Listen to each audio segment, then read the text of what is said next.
Lawsuit reveals that the tri-state's ties to the carnage in Charlottesville are growing larger. Not only is that white separatist with ties to Cincinnati named in the lawsuit over the attack, so is the driver, a young man who grew up in the tri-state. Local 12 investigative reporter Dwayne Pullman is here with even more surprising new details. Dwayne. Yeah, it's all connected. This is the actual lawsuit. It was filed by yet another man from our area, Bill Burke, who lives in Athens, Ohio.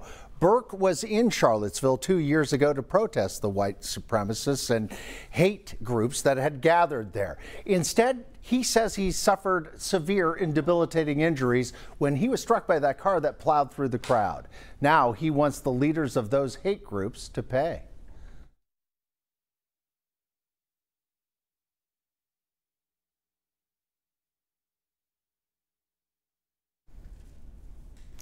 And that is, of course, what happened on that fateful day in August 2 years ago. This is the lawsuit itself.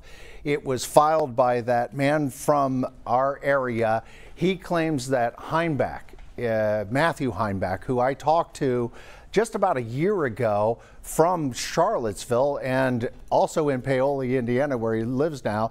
There he is, that's Matthew Heimbach right there, telling his story, saying he loves Hitler but doesn't hate people. He was in Charlottesville. He was one of the organizers that brought a lot of those hate groups together. So when he did that, he drew attention, and he drew a lot of attention. And of course, that's the reason for the lawsuit itself, again, claiming that injuries and emotional duress was at play on this.